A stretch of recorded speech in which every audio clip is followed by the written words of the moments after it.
Welcome back.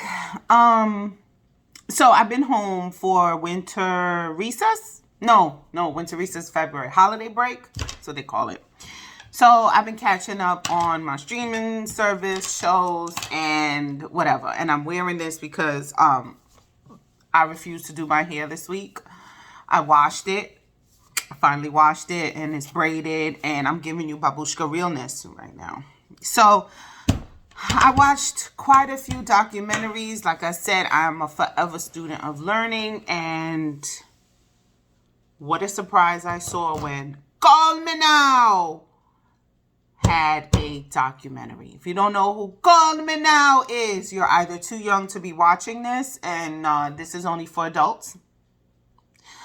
But Miss Cleo, Yon Ray Harris, Miss Cleo had a documentary, and it was very biased in her favor, as it should. She was a fucking phenomenon and pretty much changed the world. But it was definitely on her side, and I'm here for it. She's a black woman at the end of the day, and I don't want to watch anything that slams black women because I could step out my house and see that. So anyway, the Miss Cleo documentary. So, if you've been under a rock or you were too young, you know that the commercials happened around 1997, 1996, 1997. And, so the documentary was basically a bunch of celebrities talking about their interactions or how the commercials impacted their life. And one of the first people to pop up was Deborah Wilson. Now, if you don't know who Deborah Wilson is, by name, that's fine. But if you know her, she is the big busty black woman from Mad TV. She played Whitney Houston in the parodies, and she was really good. I say busty because she was very busty with a very slender, muscular frame. Beautiful woman. And I think she did Miss Cleo too. But side note, she is bald-headed, pierced up, and covered in tattoos from head to toe. And I need to do a deep dive on and her body's still snatched. I need to do a deep dive on where she went after Mad TV. But anyway, it was Deborah Wilson, Raven Simone, a couple of people that were claiming to be godchildren or friends of Miss Cleo, and some former workers of the Friends Network or whatever who didn't know Cleo personally but worked for the organization. So just to give you some backstory, the average cost when Miss Cleo went on was about $3.99 a minute, and as the success grew, it was like $5.99 a minute or $4.99 a minute, whatever. Psychic Hotline had just come out. There was 4 companies competing with each other, 4 major companies competing with each other, and hands down, Miss Cleo bought the Friends Psychic Network. I'm burning something, guys. Hold on. Okay, I'm back. This is a keto, low carb, because I can't be keto because I'm eating a pepper. Low carb stuffed pepper that I use cauliflower rice with instead of regular rice. Very delicious. So anyway, where was I? Okay, so basically Miss Cleo, and I'm going to eat, which is very ghetto because I have to go pick up my kids earlier than expected because those hardworking people at the daycare center facility want to leave early at 4 o'clock, and I will allow them to because they watch my kids. So anyway, they deserve it. So Miss Cleo pretty much spearheaded this one company above all the rest. And they give some insight into why. Okay, and but before I get into that, Miss Cleo and her friends said that she was a psychic advisor. She wasn't just a character. As we go on, I explained that Miss Cleo was actually a character, like like Martin Lawrence did characters. So Miss Cleo was actually a character for Yon Ray Harris. That's her real name. So anyway, she was touted by the Friends Network as a psychic advisor who read tarot cards. And yes, I believe, and they had a African diaspora, or diaspora is a diaspora, African Caribbean diaspora consultant on there to say yes, the Jamaican accent was appropriated. It wasn't natural or native.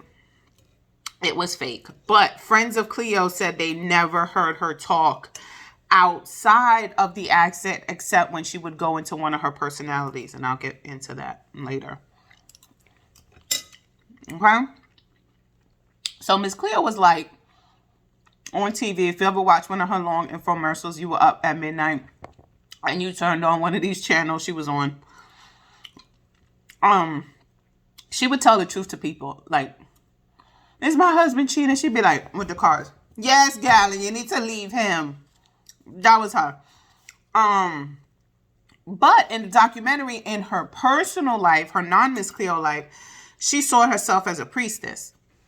She was a priestess. She had a mantle. She prayed. She did candles and oils and basically chatted with the spirits, voodoo priestess.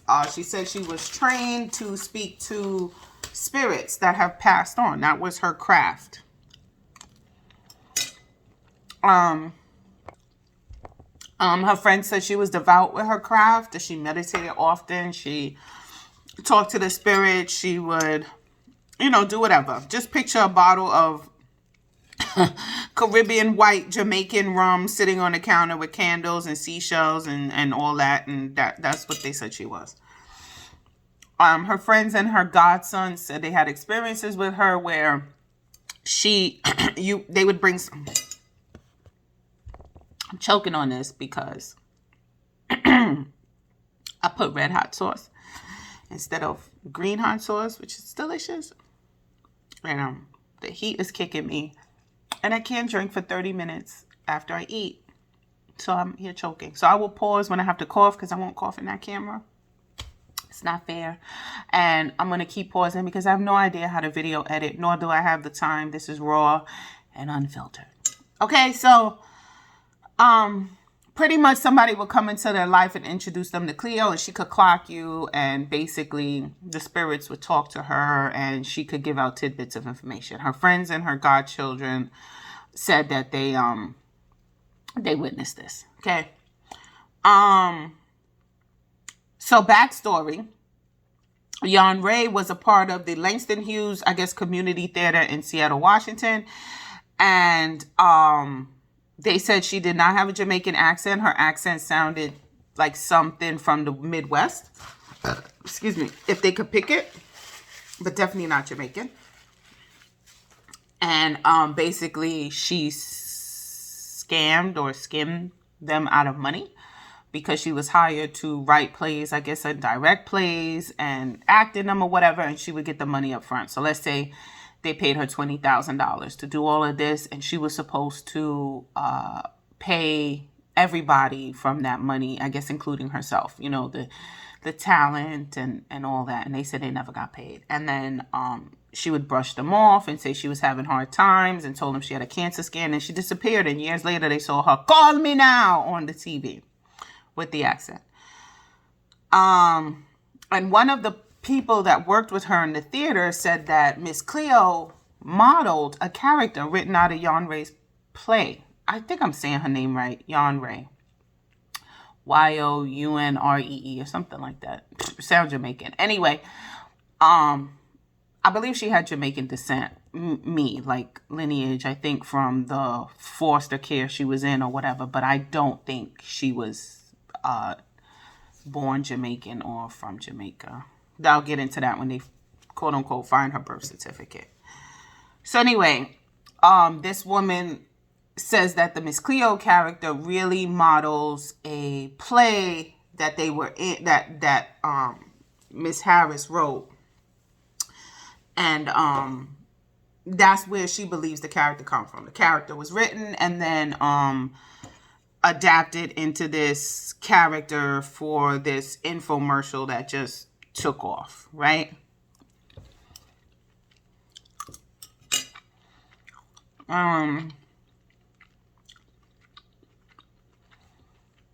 Okay. For some reason, somehow, Miss Cleo ends up at a production site for this Psychic Friends Network taping. And she has all these notes and saying what you're doing wrong. Oh, she sees a commercial of a white woman, very prim and proper, very Devereaux, very, and she's reading tarot cards, and it's not making any sense. And I think Miss Cleo calls and say the woman you have on the commercial, she's not making any sense. Anyway, long story short, she ends up in a production and says, look, I'm gonna do it the way I want to do it, and if you don't like it, you don't like it. So she does it. I think she said she got paid like $1,700, and she does it, and it becomes an instant success. And becomes an instant success, right? It's played, it's thing, the calls start coming in. And now you switch to people who used to work and how they got hired there. So they found ads in papers, the newspaper, hiring psychics, no experience necessary. You just pretty much need a phone. And if you didn't have a phone, we have a sensor for you to use. That was it. You didn't have to know about the... Now, some people who felt like they dabble in the cards, they did it. But other people did not. They just got the job.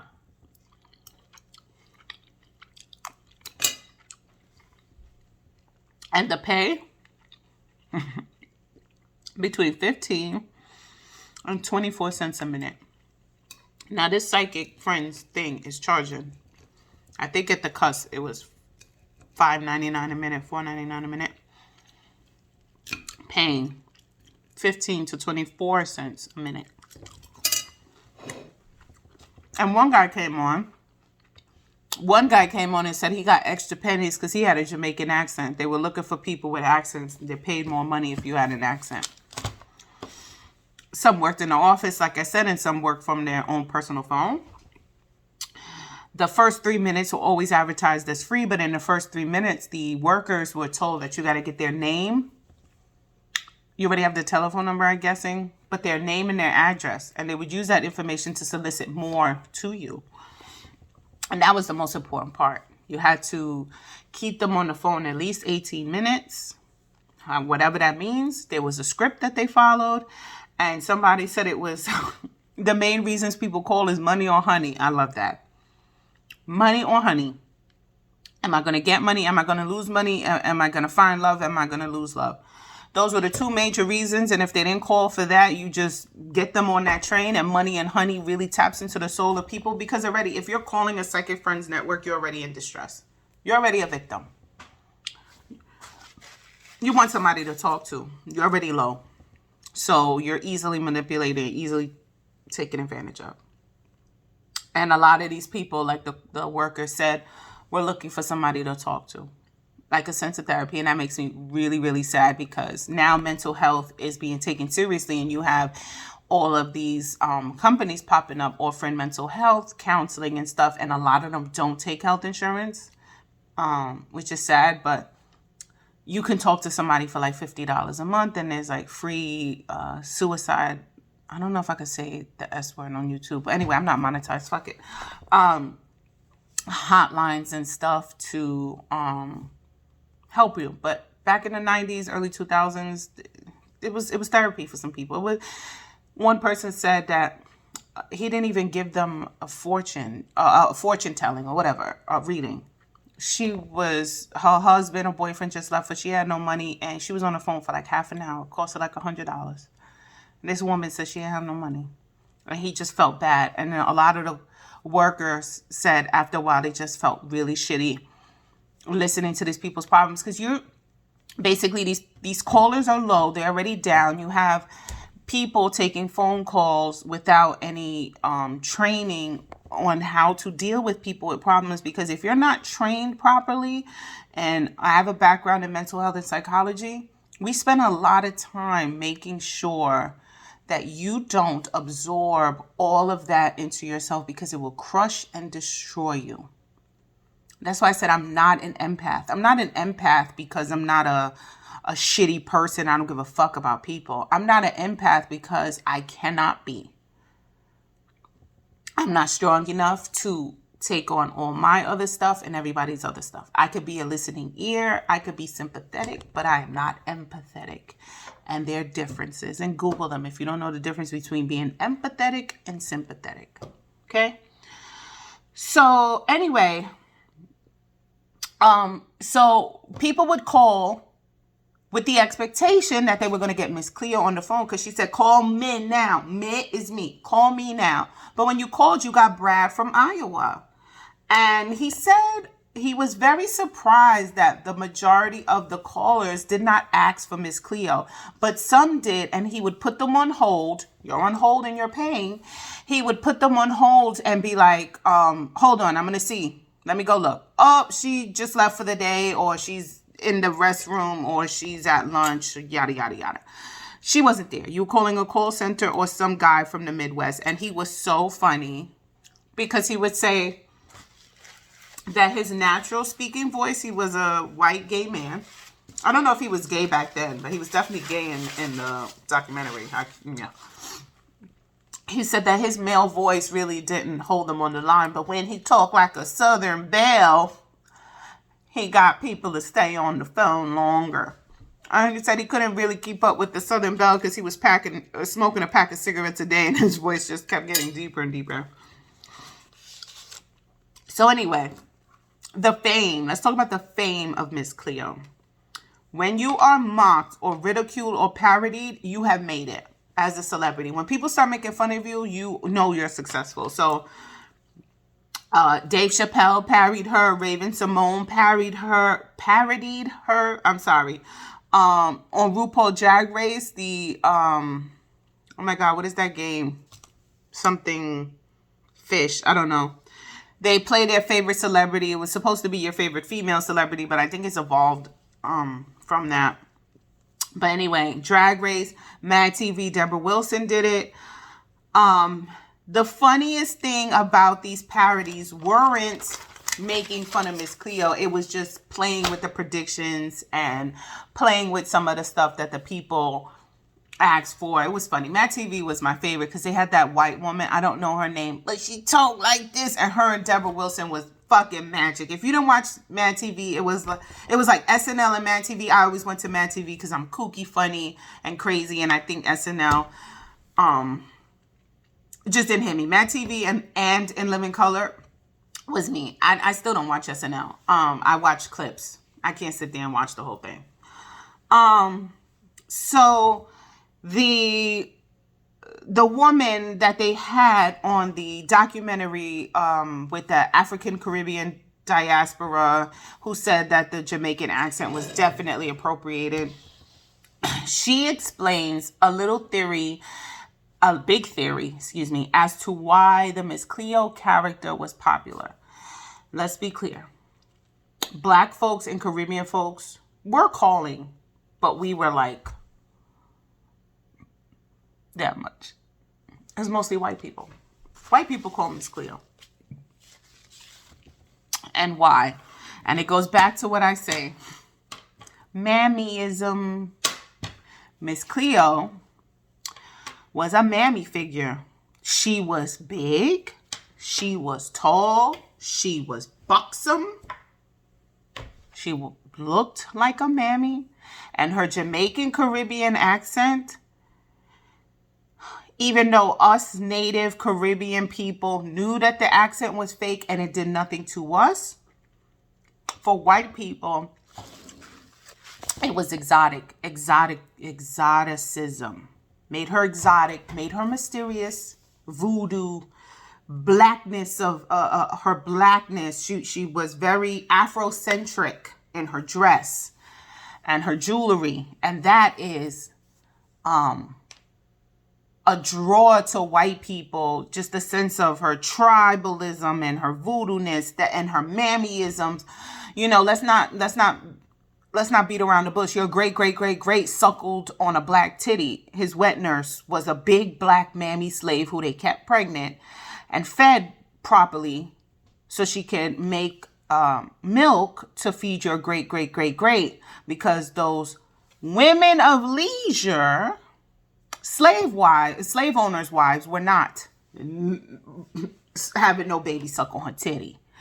So it's comforting to know.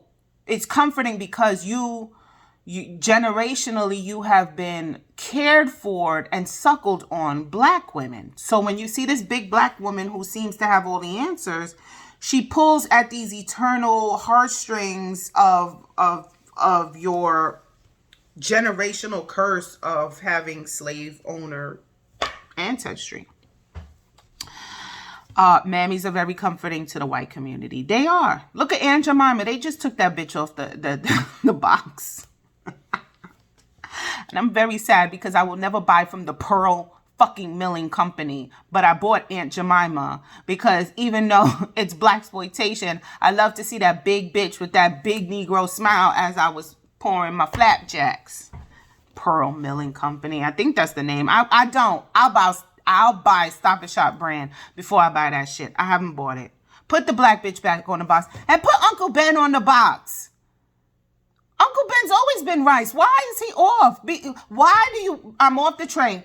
Why do y'all keep giving us shit we didn't ask for? Who in the black delegation asked for them to take her off and him off? Who asked for that? I think we asked for cops to stop killing us, unarmed people, and for equality and women to get equal pay. Nobody asked to take these fuckers off the box. You're taking my heroes away from me?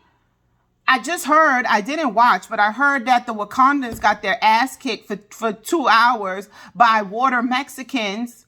So now you build us up with this Wakanda and Black Panther and told us vibranium was ours, and then you snatched it away from us. And I know everybody want to call them WETBACKSs because you put Mexicans in water, and I don't know if you were setting us up to say it, but we won't say it. You're not going to get us. You're not going to get us, okay? But you put water Mexicans, that's what I'll call them, water Mexicans to kick our asses. So you took everything away from us. Like, you don't want the revolution to happen, fine, whatever. Anyway, put the train back on the track. So apparently, Miss Cleo went to an all-girl boarding school for her education. She was educated. Now, her college is questionable because she said she went to the University of some college, a PWI. So she went to some PWI, University of something, but they couldn't find transcripts or her name. But, however, her primary school, high school education is fully documented, and she went to an all-girl private boarding school that she said the family that took care of her sent her to. Now, whether there was some abuse or whatever, they don't talk about it, but boarding school education is better than the public school education I got, and I'm just going to say that because I'm ignorant. But anyway, somebody paid for her to go to school, right? Okay, let's talk about the legal. So the state of Florida took Miss Cleo and the Friends Network, psychic network, to court because they kept getting a lot of consumer complaints about bills and improper billing. And they said this was the first time they took a person to court and not just a business. And I believe that they took the person to court because it was Miss Cleo, and if you hear the prosecutor that worked for the state of Florida talk about, he found glee in bringing Miss Cleo to court, and I think it had a lot to do with race. But anyway, and her success being a black woman. But anyway, he took her. He said they had legal grounds to take her to work because somebody presented a outstanding bill, like you owe this money, and it was signed Miss Cleo. It wasn't signed Friends Network. So they put Miss Cleo's name on the document that was used to collect money, and that was their legal reason for bringing charges up against her. And let's be clear, Miss Cleo was exonerated. Exonerated. And that was a big thing that people fucking tended to forget, was that she was exonerated. If you don't know what it means, look it up. I'm not your teacher. But the company was not. They were found guilty. But Miss Cleo was exonerated. And as happy as I say she was exonerated, was sad why she was exonerated. At the time, the height of her career, if you even want to call it that, Miss Cleo had roommates. She was broke. She didn't have benefits. And what saved her from this legal whatever was she said she invited the prosecution to her house. Come to my house. And they were shocked. They expected to drive up to some mansion because the Friends Network had made $1 billion off of her. And they pulled up to a house that she didn't own, and she had roommates. And she showed them her contract. She got paid pennies. She was an employee. The company, Miss Cleo didn't own anything. Jan Ray didn't own anything about Miss Cleo. They owned her likeness in perpetuity to the universe. Whatever the fuck that means. Meaning they owe her, even if she owns Miss Cleo, even if she leaves planet Earth. She didn't own her likeness. She didn't own her name. She didn't own Call Me Now. They owned that too. She didn't own anything. She was an employee. And she was an independent contractor that they did not pay benefits to. And that's what saved her. Sad. Then the IRS went after her and said, based on everything, you should be worth $375 million. Where's the taxes? And the funny thing is, Miss Cleo said, where is it? Where's the 375? Because give it to me and I will give you your taxes. Give me this 375, you 33%, 1, 2, 3. Here. Give me the 375 million. I will gladly give Uncle Sam his taxes. That's how much she should have had, $375 million, except she lived in a house in Florida with roommates, a house she didn't own. And if you look at the clips that they have of her teeth are jacked up. She has like a temporary crown over 2 of her teeth. This is a woman that dominated nighttime TV, who was parodied by celebrities, who had temporary crowns that looked like they were there for years over her teeth. Her teeth were jacked up. That's what saved her. That shitty ass contract is what saved her from legal issues. And I don't think it really saved her, because she was exonerated and nobody paid attention to that, and they ostracized her, and she basically became recluse and disappeared.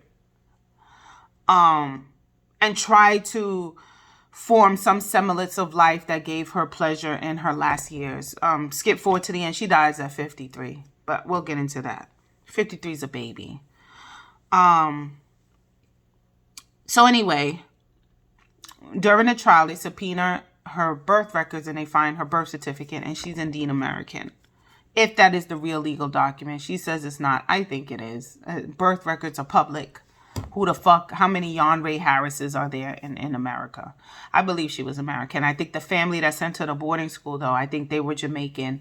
And I think that's where that came from.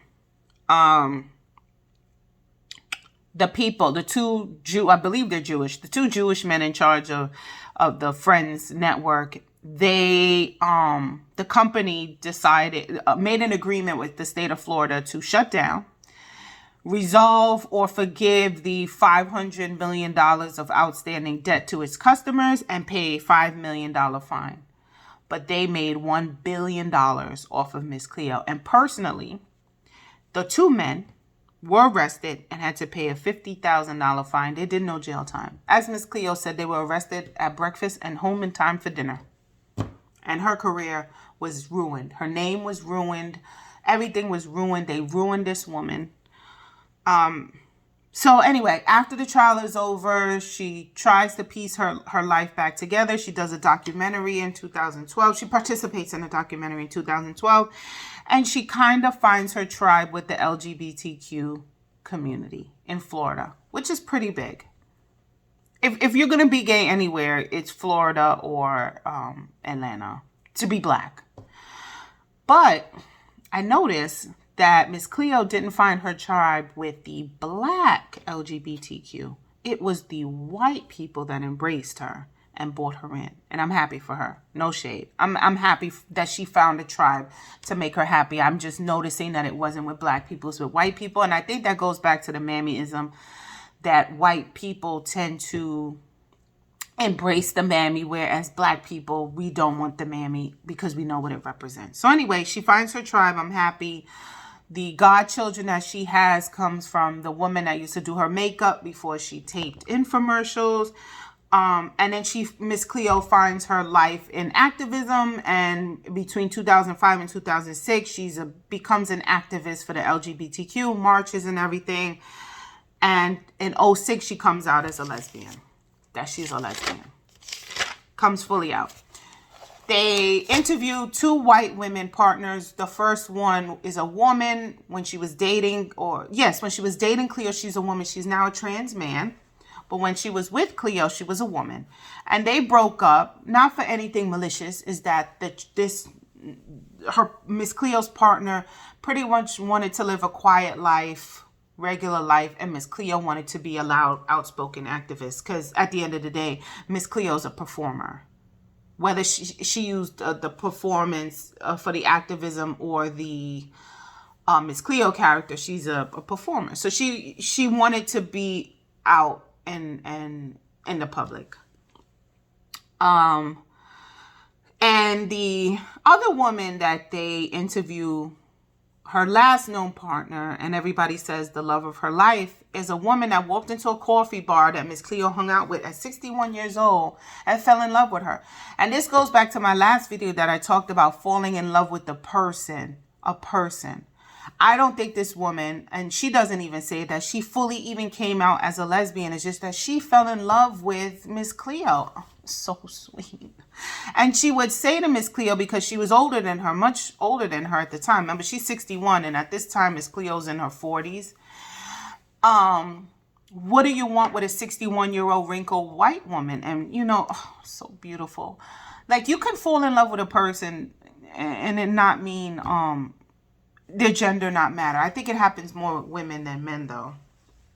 Because you guys are still, like, very scared about your buttholes. So they talk about the how Miss Cleo had these personalities, and I think that she had multiple personality disorder. I'm not a clinician, but I have studied extensively, and based on this short documentary that I watched, I believe Miss Cleo had trauma-based multiple personality disorder, which means there was severe trauma to Miss Cleo in her youth that caused her to have these personalities as self-preservation and protection. And they talk about how Miss Cleo, when she was tired, somebody else would come out. Their gait was different. They walked different. They sounded different. They were a different person. I think it was Mike, right? It would say, Jan Ray's not here right now. This is Mike. Jan Ray is tired. And she had another personality, but that's the one that I stuck out with. Like, Mike would come out when Jan Ray was tired, and Jan Ray could rest. So classic. Sorry, that's Amazon. Yeah, so basically I think there was a major trauma, and that's why she had these personalities. So she broke up with the woman that she was living with and in love with, and she took her money. She broke up with this person and just said, I'm moving out. But she talked to her partner. Miss Cleo talked to her partner about having a dream where she walks to this older woman, and the woman says, what are you doing here? It's not your time yet, but it's soon. So Miss Cleo goes to the Bahamas, have one last hurrah, and she goes into hospice and she dies of cancer. She died at 53, and I'm really sad because I'm not an empath. I'm just sad that she died at 53, broke in hospice. And her best friend, makeup artist, knows that she's dying, drives to go see her, and her sons are driving to see her. And the makeup artist calls her sons and says, turn around, don't come. And they go, what happened? Did she die? And the mother goes, no, I don't want this to be your last memory of her. Turn around. She must have looked so bad. Cancer, if it doesn't kill you quickly, the slow killing, you get skinny and it just pretty much just deteriorates you. And she didn't want her sons to see Miss Cleo like that before she died, which is doing something to me because, oh my God, how many years ago was this? 15 years ago, I was en route to go visit my best friend in Georgia, and we had just talked on the phone before I'm getting on the plane, or the night before, and he died while I was in the air, and I saw his dead body in the hospital, and that is my last memory of him, seeing him dead. Not my last memory of seeing him smiling, and it's just seeing him dead. So I completely understand why that mother told her sons to turn around, because it can tarnish your memory of that person. So it's a tragic story with, to me, a happy ending, because out of all that trauma that they didn't talk about, because Miss Cleo did not talk about herself and her friends didn't know. And it didn't mention any family. So here is a woman who has no family, tries to find her way. Yes, she scammed those people, whatever. Tries to be successful. No, is successful, but not financially compensated, because her likeness was everywhere and she didn't get paid for it. Taken to court, ostracized, pretty much destroyed, finds happiness in her 40s with the LGBT community, the white LGBT community. They took her in, or, and from the home videos, it looked like she has fun. She finds love, and it seems like she knew her death was coming, and she was able to not leave any unfinished business with the people that loved her and the people that she loved. So anyway, I think you should watch it. It was okay. Like I said, it was very biased and very one-sided, but I'm going to do some research on Deborah Wilson, because bye guys.